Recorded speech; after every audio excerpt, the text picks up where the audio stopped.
শেখ হাসিনা, ইনু, মেনন সহ আসামি 28 জন। মোহাম্মদপুরের হত্যা মামলায় গ্রেফতার সাবেক মন্ত্রী দীপু মনি। সাবেক উপমন্ত্রী আরিফ খান জয় গ্রেফতার। আওয়ামী লীগ নিষিদ্ধ ও নিবন্ধন বাতিল চেয়ে রিট। আন্দোলনে গুলিতে আহতরা কাতরাচ্ছেন হাসপাতালে, পুনর্বাসন করবে সরকার। হত্যার ঘটনা তদন্তে আগামী সপ্তাহে ঢাকায় আসছে জাতিসংঘের প্রতিনিধি দল।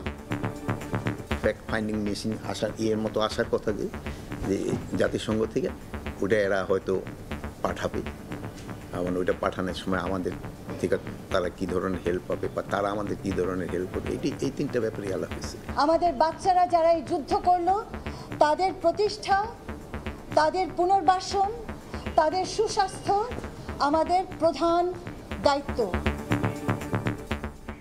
দেখছিলেন প্রধান শিরোনাম। রাত 11টার সময়ের সঙ্গে আছি আমি শায়লা রহমানিমা। এবার অন্যান্য শীর্ষ সংবাদ। তত্ত্বাবধায়ক সরকার ব্যবস্থা বাতিল করে সংবিধানের ৫৫ সংশোধনী কেন অবৈধ নয়, হাইকোর্টের রুল। জালিয়াতি করে সংশোধন এনেছিল শেখ হাসিনা সরকার, বলেন রিটকারী।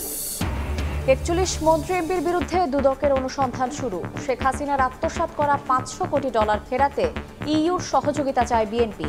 ষড়যন্ত্র মোকাবেলার ঘোষণা মির্জা ফখরুলের। ১২ সিটির মেয়রকে অপসারণ করে প্রশাসক নিয়োগ। ৬০ জেলা পরিষদ, ৪৯৪ উপজেলা চেয়ারম্যান ও ৩২৩ পৌর মেয়র পদ শূন্য ঘোষণা। সংস্কারের অংশ বললেন উপদেষ্টা। মেগা প্রকল্পে অন্য দেশের তুলনায় বাংলাদেশে ব্যয় বেশি কেন, প্রশ্ন পরিকল্পনা উপদেষ্টার। বললেন প্রয়োজনে ক্ষতি মেনেই বাদ দেয়া হবে চলমান যে কোনো প্রজেক্ট। এবং অবকাঠামো ও সুযোগ সুবিধা পরিদর্শনে বিসিবিতে যুব ও ক্রীড়া উপদেষ্টা আসিফ মাহমুদ।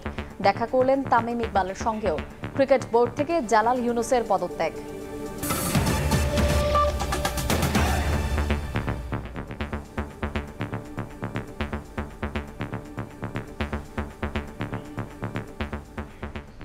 শেখ হাসিনা, ওবায়দুল কাদের, হাসানুল হক ইনু ও রাশেদ খান মেনন সহ ২৮ জনের নাম উল্লেখ করে মামলা হয়েছে আন্তর্জাতিক অপরাধ ট্রাইব্যুনালে। রাজধানীর মিরপুরের শিক্ষার্থী আলভি হত্যার এই মামলায় আসামি আওয়ামী লীগ ও অঙ্গ সংগঠনগুলো। এদিকে দল হিসেবে আওয়ামী লীগ নিষিদ্ধ ও নিবন্ধন বাতিল চেয়ে রিট হয়েছে উচ্চ আদালতে। ৪ আগস্ট গুলিবিদ্ধ হয়ে মারা যান মিরপুরের দেশ পলিটেকনিক কলেজের নবম শ্রেণীর শিক্ষার্থী শাহরিয়ার হাসান আলভি। এ ঘটনায় সোমবার শেখ হাসিনা সহ ২৭ জনের বিরুদ্ধে মামলা হয়েছে আন্তর্জাতিক অপরাধ ট্রাইব্যুনালে। অজ্ঞাতনামা আসামি করা হয়েছে আরও ৫০০ জনকে। এই মামলায় শেখ হাসিনা সহ আসামির তালিকায় রয়েছেন ওবায়দুল কাদের, রাশেদ খান মেনন, হাসানুল হক ইনু, আনোয়ার হোসেন মঞ্জু। এছাড়া সাবেক স্বরাষ্ট্রমন্ত্রী আসাদুজ্জামান খান কামাল, সাবেক আইনমন্ত্রী আনিসুল হক, সালমান এফ রহমান, সাবেক পররাষ্ট্রমন্ত্রী হাসান মাহমুদও রয়েছেন আসামির তালিকায়। এছাড়া দল হিসেবে আওয়ামী লীগের বিচার চাওয়া হয়েছে মামলায়। এদিকে ছাত্র জনতার ওপর নির্বিচারে হত্যার দায়ে দল হিসেবে বাংলাদেশ আওয়ামী লীগকে নিষিদ্ধ ঘোষণা এবং নিবন্ধন বাতিল চেয়ে রিট হয়েছে উচ্চ আদালতে। একটি বেসরকারি মানবাধিকার সংগঠন রিটটি করেছেন। রিটে শেখ হাসিনার নামে থাকা সব প্রতিষ্ঠানের নাম পরিবর্তনের নির্দেশনাও চাওয়া হয়েছে। আফজাল হোসেন, সময় সংবাদ, ঢাকা। সাবেক সমাজকল্যাণ মন্ত্রী দীপু মনিকে গ্রেফতার করেছে আইনশৃঙ্খলা রক্ষা বাহিনী। সন্ধ্যায় রাজধানীর বাড়িধারা এলাকা থেকে গ্রেফতারের পর মিন্টো রোডের ডিবি কার্যালয়ে নেওয়া হয়েছে তাকে। রাজধানীর মোহাম্মদপুরে একটি হত্যা মামলায় তাকে গ্রেফতার দেখানো হয়েছে। চাঁদপুর ৩ আসন থেকে টানা ৩ বার সংসদ সদস্য হিসেবে দায়িত্ব পালন করেছেন দীপু মনি। ২০০৯ সাল থেকে ২০১৩ সাল পর্যন্ত পররাষ্ট্রমন্ত্রী ছিলেন তিনি। এরপর শিক্ষামন্ত্রী ও সমাজকল্যাণ মন্ত্রীর দায়িত্ব পান দীপু মনি। এদিকে হত্যা মামলায় সাবেক ক্রীড়া উপমন্ত্রী আরিফ খান জয়কে রাজধানীর ধানমন্ডি থেকে গ্রেফতার করা হয়েছে। ছাত্র আন্দোলনে নারায়ণগঞ্জের সিদ্ধিরগঞ্জে মাছ ব্যবসায়ী মিলন হত্যার ঘটনায় সাবেক প্রধানমন্ত্রী শেখ হাসিনা, ওবায়দুল কাদের ও শামীম ওসমান সহ ৬২ জনের নামে একটি হত্যা মামলা করা হয়েছে। অন্যদিকে চট্টগ্রামের শিক্ষার্থী ওয়াসিম নিহত হওয়ার ঘটনায় সাবেক প্রধানমন্ত্রী শেখ হাসিনা সহ ১০৮ জনকে আসামি করে আরেকটি হত্যা মামলা করা হয়েছে। এছাড়া খাগড়াছড়ি ও ঝিনাইদহে জেলা আওয়ামী লীগের নেতাকর্মীদের বিরুদ্ধে মামলা করেছেন ভুক্তভোগীরা।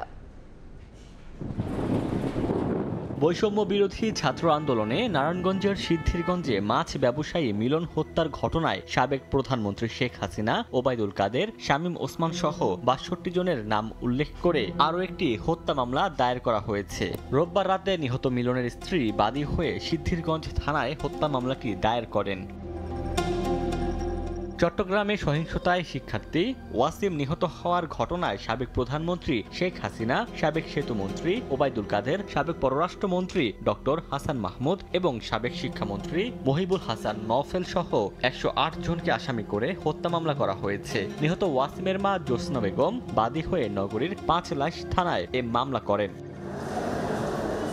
১৯ জুলাই বৈষম্য বিরোধী আন্দোলন চলাকালে সিলেটে পুলিশের গুলিতে সাংবাদিক এটিএম তোরাব নিহতের ঘটনায় সাবেক স্বরাষ্ট্রমন্ত্রী সহ ১৮ জনের বিরুদ্ধে সিলেটের সিএমএম আদালতে মামলা করা হয়েছে। চিফ মেট্রোপলিটন আদালতে এই মামলা করেন তোরাবের বড় ভাই আবুল আহসান। অন্যদিকে একই আদালতে বৈষম্য বিরোধী আন্দোলন চলাকালে শাহজালাল বিজ্ঞান ও প্রযুক্তি বিশ্ববিদ্যালয়ে শিক্ষার্থী রুদ্র সেন নিহতের ঘটনায় সাবেক স্বরাষ্ট্রমন্ত্রী আসাদুজ্জামান খান কামাল ও সিটি মেয়র আনোয়ারুজ্জামান সহ ৭৬ জনের নাম উল্লেখ করে একটি মামলা করা হয়।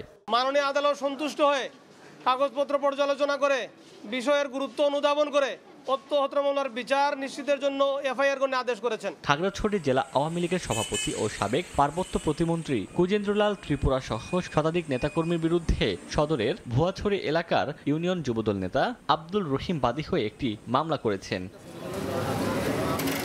এছাড়া ঝিনাইদহে জেলা বিএনপির কার্যালয়ে ভাঙচুর ও অগ্নিসংযোগের ঘটনায় জেলা আওয়ামী লীগের নেতাকর্মী সহ ৪৬৮ জনের নাম উল্লেখ করে মামলা হয়েছে। ওমর ফারুক, সময় সংবাদ। তত্ত্বাবধায়ক সরকার ব্যবস্থা বাতিল করে সংবিধানের ৫৫ সংশোধনী কেন অবৈধ নয় জানতে চেয়ে রুল জারি করেছেন উচ্চ আদালত। অ্যাটর্নি জেনারেল বলছেন, এই সংশোধনের মধ্য দিয়ে গণতন্ত্রহীনতার দিকে যায় বাংলাদেশ। ভোট ডাকাতি করে ক্ষমতায় থাকার পথও সুগম হয়। আর রিটকারী বলছেন, স্বেচ্ছাচারিতা ও জালিয়াতির মাধ্যমে এই সংশোধনী এনেছিল শেখ হাসিনা সরকার।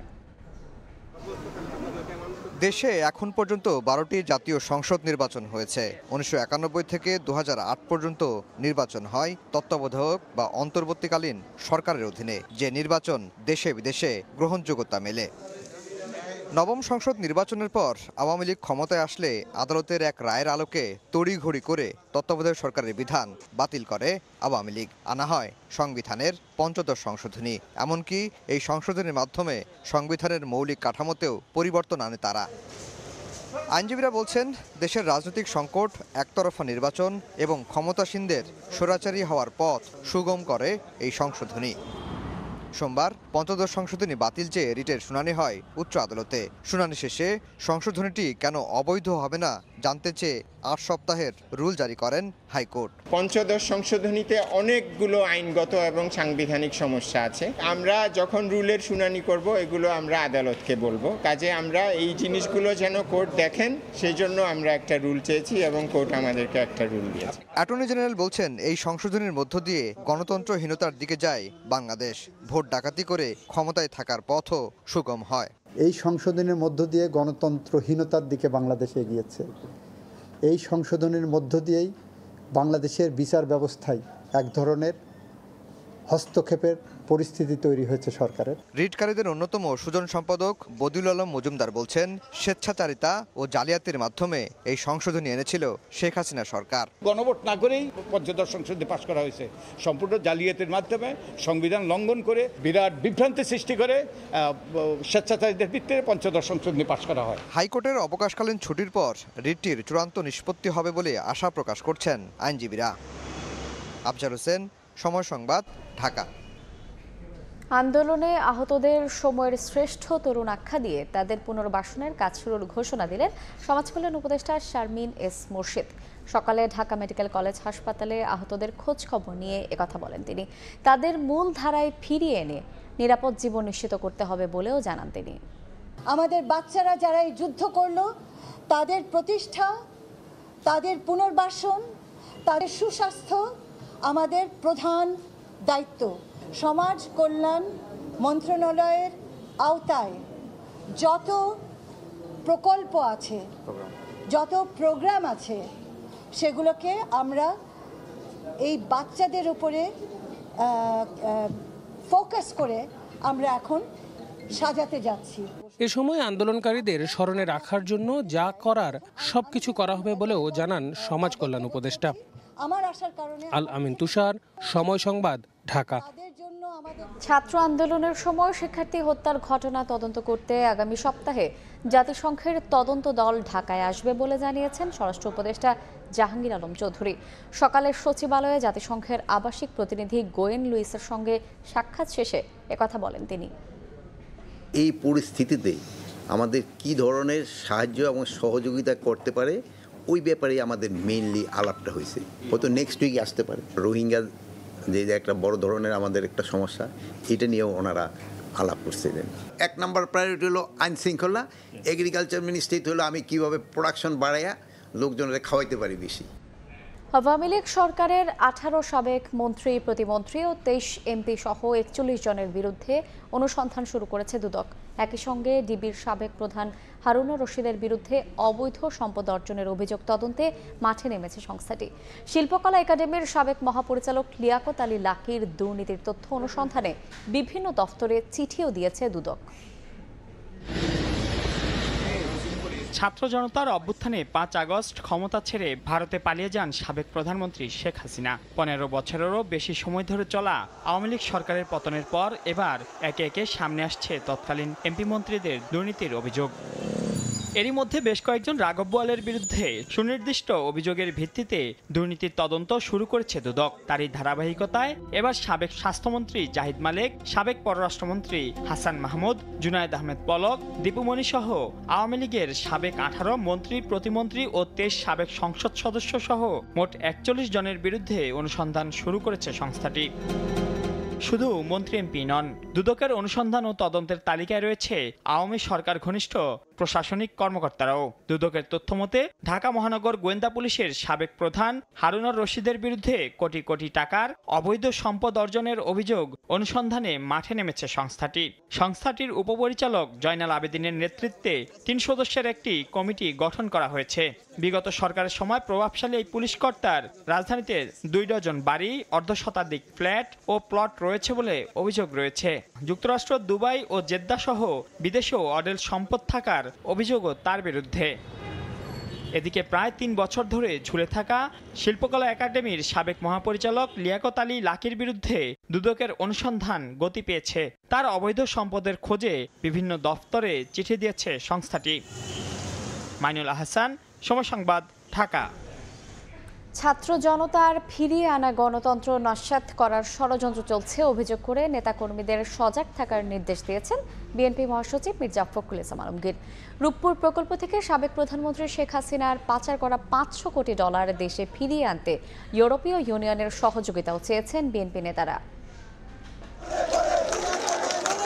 স্বেচ্ছাসেবক দলের 44তম প্রতিষ্ঠাবার্ষিকী উপলক্ষে সোমবার বিএনপির প্রতিষ্ঠাতা জিয়াউর রহমানের সমাধিতে ফুল দিয়ে শ্রদ্ধা জানান বিএনপি মহাসচিব মির্জা ফখরুল ইসলাম আলমগীর। সঙ্গে ছিলেন বিভিন্ন সারির নেতারাও। দলের প্রতিষ্ঠাতার আত্মার মাগফিরাত কামনায় দোয়াও করেন তারা।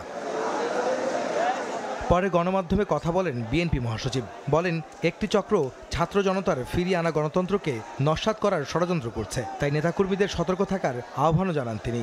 কিছু সংখ্যক ব্যক্তি আজকে ছাত্র জনতার এই বিজয়কে নস্যাৎ করে দেওয়ার জন্য ষড়যন্ত্র করছে, চক্রান্ত করছে। তারা বিভিন্ন অঞ্চলে গোলযোগ সৃষ্টি করে আমাদের দলের নেতাকর্মীদের উপরে অন্যায়ভাবে আরোপ সৃষ্টি করার চেষ্টা করছে। এদিকে বিকেলে জাতীয় প্রেস ক্লাবে বিএনপির সাবেক মহাসচিব মরহুম আব্দুল সালামের মৃত্যুবার্ষিকীর আলোচনা সভায় মির্জা ফখরুল অভিযোগ করেন, শেখ হাসিনা দিল্লিতে বসে দেশবিরোধী ষড়যন্ত্র করছে। এক ফ্যাসিবাদ গেছে, আর এক নয়া ফ্যাসিবাদ আমরা আমদানি করতে পারি না। আমি এদিকে নয়া ফ্যাসিবাদ বলি এই জন্যে যে ওই আওয়ামী লীগ আজকে দিল্লিতে বসে ষড়যন্ত্র করছে যে বাংলাদেশে এই বিজয়কে ভণ্ডুল করে দিতে। এর আগে গুলশানে বিএনপি চেয়ারপারসনের রাজনৈতিক কার্যালয়ে ইউরোপীয় ইউনিয়নের ভারপ্রাপ্ত রাষ্ট্রদূত বার্নার্ড স্প্যানিয়ের সঙ্গে বৈঠক করেন বিএনপি নেতারা। পরে দলটির স্থায়ী কমিটির সদস্য আমির খসরু মাহমুদ চৌধুরী জানান, রূপপুর পারমাণবিক বিদ্যুৎ প্রকল্প থেকে শেখ হাসিনার আত্মসাৎ করা $500 কোটি দেশে ফিরিয়ে আনতে ইউরোপীয় ইউনিয়নের সহযোগিতা চেয়েছে বিএনপি।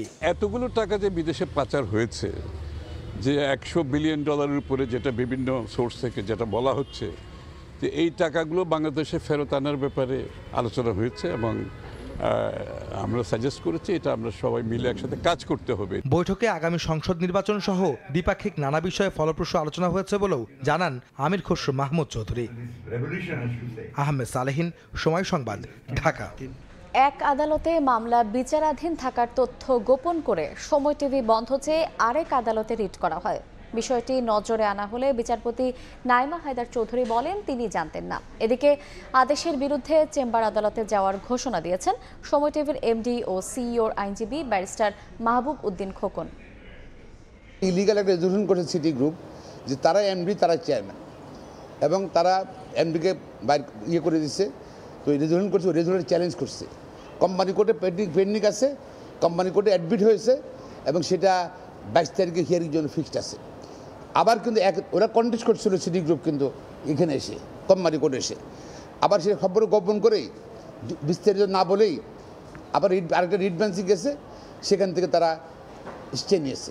তো আমরা এটা তো যে সাপ্রেশন অফ ফ্যাক্ট, একই ম্যাটারে দুই কোর্টে যেতে পারে না, দুই কোর্টে যেতে পারেন না, এবং এটা সব কিছু সেটেল হবে কিন্তু কোম্পানি কোর্টে। ওনারা সাপ্রেস করেছেন। তো আমরা এটা এগেনস্টে সিটি গ্রুপের এই রিটের এগেনস্টে, অর্ডারের এগেনস্টে আমার ক্লায়েন্ট অ্যাপ্লিকেশনে যাবে, চেম্বার যাওয়া যাবে।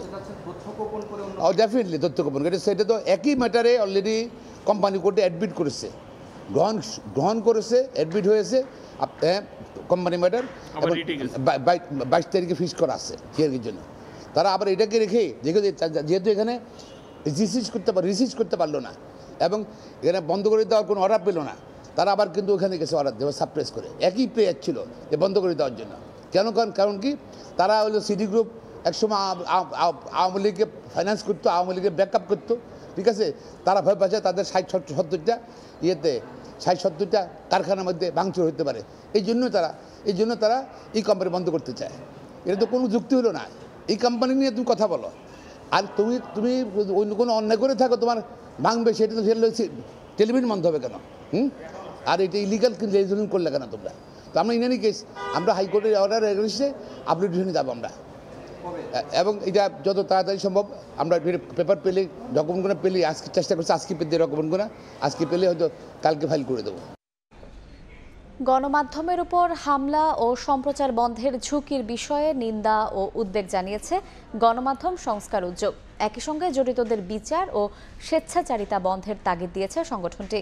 আশরাফুল ইসলাম রানার পাঠানো সংবাদ বিজ্ঞপ্তিতে বলা হয়, বিকেলে ইস্ট ওয়েস্ট মিডিয়া কমপ্লেক্সে দৈনিক কালের কণ্ঠ, বাংলাদেশ প্রতিদিন, নিউজ 24 সহ কয়েকটি গণমাধ্যমের কার্যালয়ে হামলা ও ভাঙচুর করে দুর্বৃত্তরা। এর সঙ্গে জড়িতদের চিহ্নিত করে বিচারের আওতায় আনার দাবি জানিয়েছেন উদ্যোগের নেতারা। একই সঙ্গে মালিকানার দ্বন্দ্বে সময় টেলিভিশনে কর্মরত সাধারণ সাংবাদিকদের পেশাগত ঝুঁকি ও চাকরির অনিশ্চয়তা যেন তৈরি না হয় সে বিষয়ে কর্তৃপক্ষের প্রতি আহ্বান জানিয়েছেন তারা। গণমাধ্যমগুলোতে চলমান অগণতান্ত্রিক আচরণ ও স্বেচ্ছাচারিতা অবসানের তাগিদ সংগঠনটির নেতাদের। দেশের 12 সিটির মেয়রকে অপসারণ করে প্রশাসক নিয়োগ দেওয়া হয়েছে। এছাড়া 60 জেলা পরিষদ ও 494 উপজেলা চেয়ারম্যান, ভাইস চেয়ারম্যান ও মহিলা ভাইস চেয়ারম্যান এবং 323 পৌরসভা মেয়রকে অপসারণ করা হয়েছে। পুরো ব্যবস্থা সংস্কারের অংশ হিসেবে এই সিদ্ধান্ত নেওয়া হয়েছে বলে জানিয়েছেন স্থানীয় সরকার উপদেষ্টা হাসান আরিফ। গত 5 আগস্ট সরকার পতনের পর সিটি কর্পোরেশন, জেলা পরিষদ, উপজেলা পরিষদ ও পৌরসভায় আওয়ামী লীগ সমর্থিত মেয়র, চেয়ারম্যান, ভাইস চেয়ারম্যান ও কাউন্সিলররা আত্মগোপনে চলে যান। এতে নাগরিক সেবা পাওয়ার ক্ষেত্রে দেশ জুড়ে অচলাবস্থা সৃষ্টি হয়। এমন অবস্থায় জনগণের সেবা পাওয়ার ক্ষেত্রে অচলাবস্থা নিরসনের উদ্যোগ নেয় অন্তর্বর্তীকালীন সরকার। বিশেষ পরিস্থিতিতে দেশের সিটি কর্পোরেশন, জেলা, উপজেলা, পৌরসভা সহ স্থানীয় সরকারের বিভিন্ন বিভাগের জনপ্রতিনিধিদের অপসারণ করার পাশাপাশি পর্যায়ক্রমে এসব স্থানে প্রশাসক নিয়োগ দেওয়া হয়। রোববার স্থানীয় সরকার বিভাগ থেকে এই সংক্রান্ত প্রজ্ঞাপন জারি করা হয়। দেশের 60টি জেলা পরিষদের চেয়ারম্যান, 493 উপজেলা চেয়ারম্যান, 323 পৌর মেয়রের পদ শূন্য ঘোষণা করা হয়। এছাড়া দেশের 7টি পৌরসভায় থাকা প্রশাসককেও দায়িত্ব থেকে সরিয়ে দেওয়া হয়। পরে সব মিলিয়ে খালি হওয়া 61টি জেলা পরিষদে সরাসরি প্রশাসক নিয়োগ দেওয়া হয়। এদিকে সোমবার 12টি সিটি কর্পোরেশনের মেয়রকে অপসারণ করে প্রশাসক নিয়োগ দিয়ে প্রজ্ঞাপন জারি করেছে স্থানীয় সরকার মন্ত্রণালয়। আন্দোলনের যে প্রত্যাশা এবং দাবি যে পুরনো কোনো রিজিম সংক্রান্ত একটা রিপ্রেজেন্টেটিভ বডি, ছোট থেকে বড় পর্যন্ত রিজিমের সঙ্গে সম্পৃক্ত নতুন যে যুগের সূচনা ছাত্র আন্দোলনে গণ আন্দোলন গণবিপ্লব সাধন করতে চাচ্ছে, তারই সেই প্রত্যাশারই একটা ধারাবাহিক এখানে প্রকাশ হয়। সারা দেশের ইউনিয়ন পরিষদের কার্যক্রম খতিয়ে দেখে প্রয়োজনে সেখানেও জনপ্রতিনিধিদের সরিয়ে দেওয়ার পাশাপাশি যথাযথ ব্যবস্থা নেওয়া হবে বলে জানান স্থানীয় সরকার উপদেষ্টা। প্রয়োজনের তাগিদে যদি কোনো পদক্ষেপ নিতে হয় সেটা সেভাবে নেওয়া হবে। প্রসূন আশিস, সময় সংবাদ, ঢাকা। বাংলাদেশে মেগা প্রকল্পগুলো নেওয়া হয়েছে কার স্বার্থে? কেন অন্যান্য দেশের তুলনায় বাংলাদেশে প্রকল্প ব্যয় এত বেশি? পরিকল্পনা মন্ত্রণালয়ের এমন নানা বিশৃঙ্খলার কথা তুলে ধরেন উপদেষ্টা। জানিয়েছেন, প্রয়োজন বিবেচনা করে কিছু ক্ষতি মেনে নিয়েই বাদ দেওয়া হবে চলমান যে কোনো প্রকল্প। বড় বড় প্রকল্প যেখানে খরচ প্রতি ইউনিট, যেটা রাস্তা হোক অন্য অবকাঠামো হোক, বিশ্বের মধ্যে বাংলাদেশ সবচেয়ে বেশি খরচ করেছে। তাদের স্বার্থে এগুলোকে বারবার নেওয়াই হয়েছিল কেন, এবং সেগুলোকে একটা প্রকল্প 4 বার 5 বার বহুবার এগুলোকে কেন সংশোধন করতে হয়েছে এবং ব্যয় বাড়াতে হয়েছে? যেসব প্রকল্পের আসলেই কোনো অগ্রাধিকার নেই এবং এগুলো আসলে কতদূর সুবিধা বয়ে আনে, এইটা আমাদের অত্যন্ত দ্রুত গতিতে মূল্যায়ন করতে হবে এবং এগুলো ছাঁটাই করতে হবে। জাপানের অর্থায়নে চলা প্রকল্পগুলো বন্ধ হবে না, বরং এসব প্রকল্পে অর্থ ও কারিগরি সহায়তা বাড়ানোর আহ্বান জানানো হয়েছে দেশটির রাষ্ট্রদূতকে। বাংলাদেশে নিযুক্ত জাপানের রাষ্ট্রদূত ইয়োমা কিমিনোরির সঙ্গে সাক্ষাৎ শেষে সচিবালয়ে সাংবাদিকদের একথা জানান অর্থ উপদেষ্টা সালেউদ্দিন আহমেদ। সরকার পরিবর্তনের মাধ্যমে দেশে স্থিতিশীলতা আসায় জাপান সন্তুষ্ট বলেও জানান তিনি। উনি বললেন যে আমরা তোমাদের ব্যাপারে এখন উই আর হ্যাপি, আমি ওদের স্টেবিলিটি ফিরে আসছে, কিছুটা এসেছিল কয়েকদিনের জন্য, এখন স্টেবিলিটি তোমরা এসে আর রিফর্মের কথা বলছে। বলে যে we are very happy about the project যেগুলো আছে সেইগুলো তারা অ্যাসুরেন্স চাচ্ছে। আমি বলছি এইগুলি চলবে এবং সেই ব্যাপারে তারা গিভেন দ্য অ্যাসুরেন্স। আমরা বলেছি বাজেট সাপোর্ট দেওয়ার জন্য কিছু, ওটা ডিসাইড না হয়। কতগুলি প্রকল্প আমরা বলি যেগুলো আছে সেগুলো দ্রুত যেন অর্থ ছাড় করে, বিশেষ করে আমার ব্যবসা বাণিজ্য কর্মসংস্থান এগুলো কিন্তু অনেক হেল্প করেছে। ছাত্ররা গেলে 1000 আর সাধারণ মানুষ গেলে 3000। চট্টগ্রামে অ্যাম্বুলেন্স নিয়ে চলছে রমরমা ব্যবসা। অভিযোগ পেয়ে শিক্ষার্থী, সেনাবাহিনী ও ভোক্তা অধিকার সংরক্ষণ অধিদপ্তর অভিযান চালিয়ে সতর্ক করেন ব্যবসায়ীদের। পাশাপাশি বেশি দাম ও মেয়াদোত্তীর্ণ ওষুধ পাওয়ায় 2 ব্যবসায়ীকে 2.5 লাখ টাকা জরিমানা করা হয়। এখান থেকে নিউ মার্কেট যেতে 3000 টাকা চাইলো, মানে লাশের গাড়ি। আমরা যখন গিয়ে এইসব আইডি কার্ড খুলে নর্মালভাবে গিয়ে জিজ্ঞেস করলাম, তখন আমাদেরকে 1200-1500, আমাদেরকে 1200-1500 বলতেছে। যখন একজন লাশ বের করতে চায়, ওরা অ্যাম্বুলেন্স সমিতিরা বেশিরভাগ বলতে চায় যে ওদের এখান থেকে লাশবাহী গাড়ি দিতে পারবে। ছাত্র জনতার গণঅভ্যুত্থানের পর শিক্ষার্থীরা নানা অনিয়ম দুর্নীতি তদারকিতে মাঠে থাকলেও অ্যাম্বুলেন্স ব্যবসায়ীদের সিন্ডিকেটের রমরমা ব্যবসা বন্ধ হয়নি। এমন বাস্তবতায় অ্যাম্বুলেন্সের ভাড়া তদারকিতে চট্টগ্রাম মেডিকেলের সামনে অভিযান চালায় শিক্ষার্থী, সেনাবাহিনী, জাতীয় ভোক্তা অধিকার সংরক্ষণ অধিদপ্তর ও সিভিল সার্জন। আমাদের সমন্বয় একটা বিষয় আছে, তো এটা আমি যেটা শুনলাম ওইটা নাকি আজকে নাকি একটা মিটিং আছে, ওই মিটিংয়ে এটা নির্ধারণ করা হবে। এটা আপনাদের চাওয়া হইতে পারে না, এটা আমাদের চাওয়া। তাইলে উনারা আসে আমাদেরকে কেউ কিছু বলার এখতিয়ার রাখবে না, আমরা সেটা চাই। এর আগে অনিয়ম তদারকিতে দলটি অভিযান চালায় বিভিন্ন ফার্মেসিতে। মেয়াদোত্তীর্ণ, অবৈধ ও বিদেশি ওষুধ সহ নানা অনিয়ম পাওয়ায় 2 ব্যবসায়ীকে 2.5 লাখ টাকা জরিমানা করা হয়, ধ্বংস করা হয় ওষুধ। সার্বিক বিষয়াদি বিবেচনা করায় আমরা 2টা প্রতিষ্ঠানকে জরিমানা করেছি। একটাকে 1,50,000 টাকা, আরেকটাতে আমরা জরিমানা করেছি 1 লক্ষ টাকা। তো আমরা সতর্কও করেছি ভবিষ্যতে যেন না হয়। গায়ে মূল্যে যে ওষুধের দামগুলো থাকে তার থেকে অনেক সময় তারা বেশি চেয়ে নিয়ে নেয়। যাচাই বাছাই করছে, আমরা অলরেডি 2-3টা দোকান দেখেছি, এটাও দেখছি। দেখা যাক, আমরা হয়তো আশানুরূপ একটা ফলাফল পাবো এখান থেকে। এছাড়া শিক্ষার্থী ও সেনাবাহিনীর সমন্বয়ে বেশ কয়েকটি ওষুধের দোকানেও অভিযান চালানো হয়। শফিকুল আলম, সময় সংবাদ, চট্টগ্রাম। সাগরে লঘুচাপের কারণে দেশের বিভিন্ন স্থানে থেমে থেমে বৃষ্টি হচ্ছে। কোথাও কোথাও সৃষ্টি হয়েছে জলাবদ্ধতা। উপকূলীয় এলাকায় ঝড়ো হাওয়া বয়ে যাওয়ার শঙ্কায় সমুদ্র বন্দরগুলোতে 3 নম্বর স্থানীয় সতর্ক সংকেত দেখিয়ে যেতে বলা হয়েছে। কখনো মুষলধারে, আবার কখনো গুঁড়ি গুঁড়ি বৃষ্টি।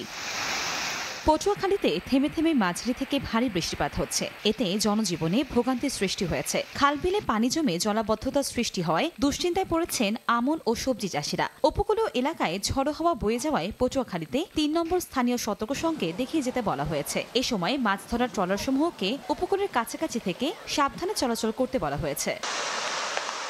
এদিকে রোববার রাত থেকে শুরু হয়ে সোমবার পর্যন্ত থেমে থেমে বৃষ্টি হয় বরিশালে। শহরের সড়কগুলো পানিতে টইটুম্বুর। অলিগলি সহ প্রধান প্রধান সড়কে হাঁটু পানি। বটতলা, কালীবাড়ি রোড, বগুড়া রোড ও শীতলাখোলা সহ প্রায় সব এলাকায় জলাবদ্ধতা তৈরি হয়েছে। বাসাবাড়িতে পানি ঢুকে পড়েছে। এতে চরম দুর্ভোগে নগরবাসী। রাস্তার অনেক কিছু জায়গায় সমস্যা, পানি অনেক বেশি। রাস্তায় অনেক পানি, সেই জন্য আমি স্কুলে আসতে পারি না। বাসায় অনেক পানি উঠছে, চুলা টুলা ভেঙে গেছে। অনেক কাউন্সিলর আইছে, কাউন্সিলর গেছে, মেয়র আইছে, 2 বার মেয়র চলে গেছে, কিন্তু রাস্তা একই অবস্থা রয়ে গেছে। এদিকে ঝিনাইদহে টানা বৃষ্টিতে সকাল থেকে জেলা বা উপজেলা শহরে মানুষের উপস্থিতি কমে গেছে। সবথেকে বেশি বিপাকে পড়েছেন নিম্ন আয়ের খেটে খাওয়া মানুষ। কাজ না থাকায় অলস সময় পার করছেন অনেকেই। জীবিকার তাগিদে অনেকে আবার বৃষ্টিতে ভিজেই কাজ করছেন।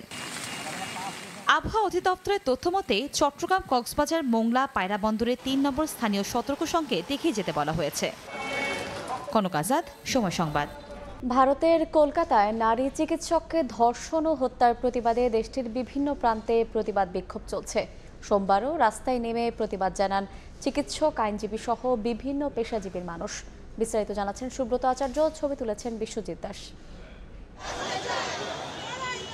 পশ্চিমবঙ্গের রাজধানী কলকাতার আরজিকর হাসপাতালে নারী চিকিৎসককে ধর্ষণ ও হত্যার প্রতিবাদে উত্তাল ভারত। প্রতিদিনই দেশটির কোনো না কোনো রাজ্যে হচ্ছে বিক্ষোভ। জড়িতদের অবিলম্বে বিচারের মুখোমুখি করার দাবি জানাচ্ছেন আন্দোলনকারীরা। সোমবারও একইভাবে কলকাতায় বিক্ষোভ মিছিল ও মানববন্ধন করেছেন কলকাতার সিনিয়র চিকিৎসক ও স্বাস্থ্যকর্মীরা। সুষ্ঠু বিচার ও নিরাপদ কর্মক্ষেত্রের দাবি না মানা পর্যন্ত কাজে ফিরে যেতে অস্বীকৃতিও জানিয়েছেন চিকিৎসকরা। এই ঘটনার প্রতিবাদে একইভাবে কলকাতার রাজপথে নামেন আইনজীবীরাও। চলমান আন্দোলনে সংহতি প্রকাশ করেন তারা। পথে নামেন সাংবাদিক, বুদ্ধিজীবী সহ সমাজের বিশিষ্টজনরা। সাধারণ মানুষের মধ্যে একটা বার্তা গেল যে আমরা সবাই একসাথে। বিভাজনের বিরুদ্ধে বাংলাকে এক রাখা, নারীর সম্মান রক্ষা। এদিন নিহত চিকিৎসকের ময়নাতদন্তের রিপোর্টও প্রকাশ করা হয়। রিপোর্টে দেখা যাচ্ছে ওই নারী চিকিৎসকের দেহে একাধিক আঘাতের চিহ্ন রয়েছে। মিলেছে যৌন সহিংসতার প্রমাণও। তাকে শ্বাসরোধ করে হত্যার বিষয়টিও ময়নাতদন্ত প্রতিবেদনে উল্লেখ রয়েছে।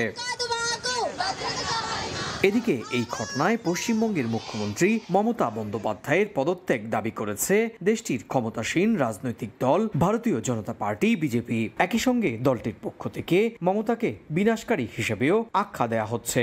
এর আগে হাইকোর্টের নির্দেশে এরই মধ্যে ঘটনার তদন্ত করছে কেন্দ্রীয় তদন্তকারী সংস্থা সিবিআই। দুদিন আগে সুমোটো মামলার পরিপ্রেক্ষিতে মঙ্গলবার সুপ্রিম কোর্টে শুনানি হওয়ার কথাও রয়েছে। 9 আগস্ট রাতে কলকাতার আরজিকর হাসপাতালে রাতের ডিউটি করার সময় একজন নারী চিকিৎসককে নির্মমভাবে পাশবিক নির্যাতন করে খুনের অভিযোগ ওঠে। এই ঘটনার পরদিন থেকেই গোটা ভারত জুড়ে আন্দোলন দানা বাঁধতে থাকে। গেল 10 দিন সেই আন্দোলন কার্যত নাগরিক আন্দোলনে পরিণত হয়েছে। সুব্রত আচার্য, সময় সংবাদ, ভারত। এতক্ষণ দেখছিলেন দেশ বিদেশের খবর।